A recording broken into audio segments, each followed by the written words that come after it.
இந்த சேனலை தொடர்ந்து நடத்த உதவி செய்ய நினைப்பவர்கள் உதவி செய்யலாம். வணக்கம். மோடி குறித்து இப்படிப்பட்ட ஒரு வீடியோவை வெளியிடணும் அப்படின்னா அபாரமான துணிச்சல் வேணும். சுப்பிரமணிய சாமி மோடியினுடைய முகத்திரையை கிழிக்கக்கூடிய அளவிற்கான ஒரு வீடியோவை வெளியிட்டிருக்கிறாரு. ஆனால் நான் என்ன கேள்வி கேட்குறேன் அப்படின்னா, ராகுல் காந்தியை தகுதி நீக்கம் செய்யணும், இனிமேல் தேர்தலில் போட்டியிட முடியாத அளவிற்கு அவரை முடக்கணும், முடிந்தால் அவரை கைது செய்து சிறையில் அடைக்கணும்னு மோடியும் அமித்ஷாவும் சேர்ந்து திட்டம் தீட்டி கொண்டிருக்கக்கூடிய நேரத்தில் மோடியை பற்றி இவ்வளவு பச்சையாக வெளிப்படுத்தி இருக்கக்கூடிய சுப்பிரமணிய சாமியின் மீது ஒரு சிறு விரலை கூட தொட முடியலையே. அவருடைய ஒரு சிறு விரலை கூட, ஏன் அவருடைய ஒரு முடியை கூட இவர்களால் தொட முடியலையே? ஏன் மோடியும் அமித்ஷாவும் இந்த அளவிற்கு சுப்பிரமணிய சாமியை பார்த்து பயப்படுகிறார்கள் அப்படிங்கிற ஒரு கேள்வியை நம்ம இந்த இடத்துல வைக்க வேண்டியது இருக்குது. சரி, அப்படி என்ன சுப்பிரமணிய சாமி சொல்லிட்டார் அப்படிங்கிறத நம்ம பார்க்க வேண்டியது இருக்குது.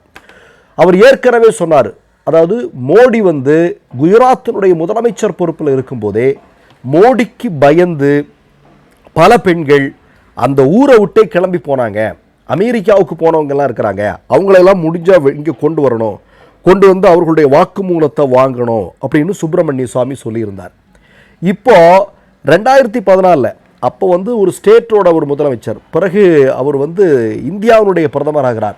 இந்தியாவினுடைய பிரதமர் ஆனதற்கு பிறகு மோடிக்காக இன்டர்நேஷ்னல் லெவலில் அரேஞ்ச் பண்ணக்கூடிய ஆளாக, இன்னும் குறிப்பாக அவருடைய மொழியில் சொன்னால் ஒரு பிம்பாக செயல்பட்டவர் தான் இந்த ஹர்பீத் புரி என்று சொல்லக்கூடிய நபர். அப்படி செயல்படுவதால் தான் அவருக்கு ஒன்றிய அமைச்சர் பொறுப்பு ஒன்று மோடி கொடுத்துருக்கிறாரு அப்படின்னு சுப்பிரமணிய சாமி ஒரு குண்டை தூக்கி போடுறாரு. நீங்கள் நல்லா கேட்டுங்க, நான் முதல்ல சொன்னதை தான் நான் இப்போவும் சொல்கிறேன். ராகுல் காந்தியெல்லாம் ரொம்ப பார்லிமெண்ட்டில் பேசுகிற மாதிரி தான் ரொம்ப நியாயமாக அவர் ஒரு தன்மையாக பேசுவார். அவர் சுப்பிரமணிய சாமி இப்போ பேசியிருக்கிறது அப்படி இல்லை, பச்சையாக பேசியிருக்கிறார். மோடி யார், மோடி எப்படிப்பட்டவர், இதோ பாருங்கள், இதோ எங்கிட்ட ஆதாரம் இருக்குது, நான் சொல்கிறேன் அப்படின்னு அவர் சொல்கிறார். ஆனால் நம்ம திரும்ப கேட்க வேண்டியதுன்னா, ராகுலை எப்படியாவது சூழ்ந்து அவரை ஏதாவது பண்ணணும்னு பார்க்குறாங்க. ஆனால் சுப்பிரமணிய சாமி மேலே ஒரு சிறு துரும்ப கூட இவங்களால் தூக்கி போட முடியல. இப்போ நமக்கு எல்லாருக்குமே நல்லா தெரியுங்க, அதாவது மோடியை எதிர்ப்பவர்கள், மோடியினுடைய பகையை சம்பாதிக்கக்கூடியவர்கள் எல்லாம் இந்தியாவில் என்ன நிலைமையில் இருக்கிறாங்க அப்படிங்கிறது நமக்கு தெரியும். இவர் குஜராத்தினுடைய முதலமைச்சர் பொறுப்பில் இருக்கும்போது ஹரேன் பாண்டியாவிலிருந்து இல்லையா, இன்றைக்கி நீங்கள் பார்த்தீங்கன்னா உமர் காலித் வரையும் சஞ்சீவ் அப்படின்னு ஒரு மிகப்பெரிய நீண்ட பட்டியல். மோடியை யாரெல்லாம் பகைத்து கொண்டார்களோ அவர்களெல்லாம் எப்படி பழிவாங்கப்பட்டார்கள், பழிவாங்கப்பட்டு கொண்டிருக்கிறார்கள் அப்படிங்கிறதுக்கான ஒரு நீளமான பட்டியல் நம்ம கைகளில் இருக்குது. அப்போ என்ன அப்படின்னா, ராகுல் காந்தி பார்லிமெண்ட்டுக்கு உள்ளேயும் வெளியேயும் மோடியை அம்பலப்படுத்தி கொண்டிருக்கிறார். இப்போ என்னென்னா, நீ பார்லிமெண்ட்டுக்குள்ளே வந்தால் தானே பேசுவேன், அப்போ உன்னை பார்லிமெண்ட்லேருந்து வெளியே தூக்கிட்டா என்ன பண்ணுவேன்? அப்போ அதற்கான முயற்சிகள் நடக்கிறது. வரும் நாட்களில் அது நிகழலாம். ஏன்னா ஏற்கனவே உங்களுக்கு தெரியும், இந்த 11 வருடங்களில் பல முறை போலியான வழக்குகளை ராகுல் காந்தியின் மீது போட்டு அவரை கைது செய்வதற்கு பல முறை திட்டம் போட்டார்கள்.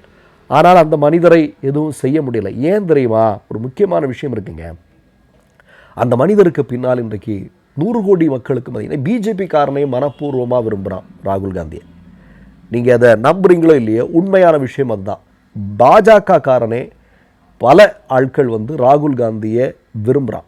அந்த அளவுக்கு ஒரு மிக முக்கியமான தலைவராக அவர் மாறிட்டார். அவரை நீ ஒன்றும் பண்ண முடியாது, இவங்க நினைக்கிற மாதிரி எதுவுமே பண்ண முடியாது. மோடியை விட எங்கோ வளர்ந்து நிற்கிறார்.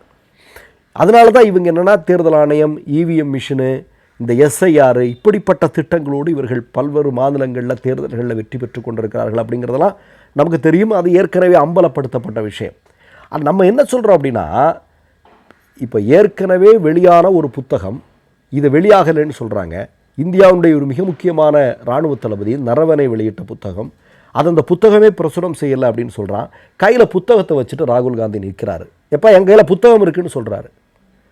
அமேசானில் இந்தியாவுக்கு வெளியே கடந்த 2 வாரங்களுக்கு முன்னாடி வரைக்கும் அந்த புத்தகம் விற்று கொண்டிருந்தது. அதை முழுமையாக மோடி வாங்கிட்டார். இப்போ கிடைக்காது, இந்த புத்தகம் இனி கிடைக்காது, கஷ்டம். அப்போ இப்போது ஆதாரத்தோட கையில் வச்சு பேசுகிறாரு. கையில் வச்சு பேசும்போது அந்த புத்தகம் பிரசுரமே ஆகலை அப்படின்னு சொல்கிறது. இப்போ நீங்கள் அமெரிக்கா இந்தியா வர்த்தக ஒப்பந்தம், ட்ரம்ப் வந்து மோடி கிட்ட என்ன சொன்னார், எப்பா கொஞ்சம் உட்கார் அப்படின்னு. ஆனால் ட்ரம்ப் சொன்னதுனால மோடி என்ன பண்ணுறாரு, தவிழ்ந்துட்டு இருக்கிறார். நம்ம எடப்பாடி தவிழ்ந்தார் பார்த்தீங்களா, அதே மாதிரி மோடி தவிழ்ந்துட்டு இருக்கார். விஸ்வகுரு 56 இன்ச்சு வந்து நீங்கள் பார்த்தீங்கன்னா அப்படி அப்படி இப்படி இப்படிலாம் போகிறார். எப்படி வேணாலும் வழிவார் நெளிவார், வேணா டான்ஸே ஆடுவார். ஆமாம், டான்ஸ் ஆடி இருக்கிறாருன்னு சொல்லியிருக்கிறாங்க இல்லைங்க, அவர் ஆடி இருக்கிறார் அப்படின்னு. அவர் வந்து நெதன்யாகு பார்க்கும்போது அங்கே போன இடத்துல வந்து டான்ஸ் ஆடி இருக்கிறாங்கன்னு சொல்கிறாங்க. நம்ம இல்லை, இதெல்லாம் இது எதுவுமே நம்ம சொன்னது இல்லைங்க.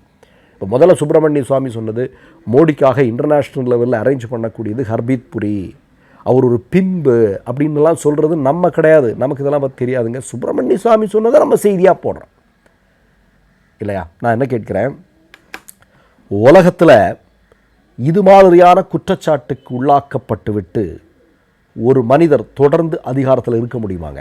அது இந்தியாவில் மட்டும் சாத்தியமாயிட்டு இருக்கு.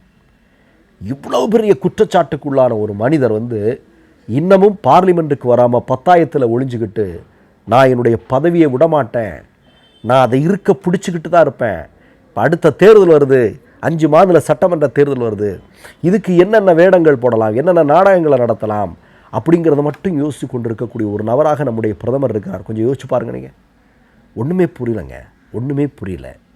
நான் ஏற்கனவே சொன்னேன், இங்கிலாந்தில் ஒரு மிக முக்கியமான கட்சியினுடைய தலைவர் வந்து எப்ஸ்டைன் ஃபைலில் பேர் இருக்குன்னா அவர் ரிசைன் பண்ணிட்டார். ரிசைன் பண்ண வச்சுட்டாங்க மக்கள். என்னன்னு தெரியல. மற்றொரு நிகழ்வில் சந்திப்போம். நன்றி, வணக்கம். மை நேம் இஸ் ரெட் சேனலை சப்ஸ்கிரைப் பண்ணிக்கோங்க.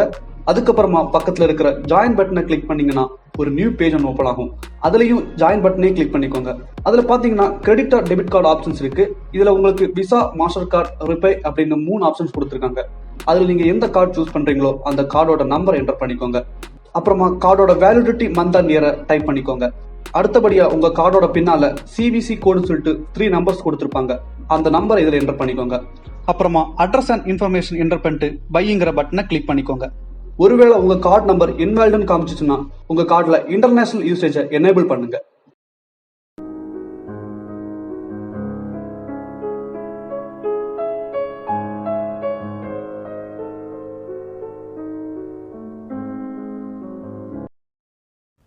மூன்று யூடியூப் சேனல்கள் வியாபாரத்திற்கு இருக்கிறது. தேவைப்படுபவர்கள் இந்த எண்ணுக்கு தொடர்பு கொள்ளுங்கள்.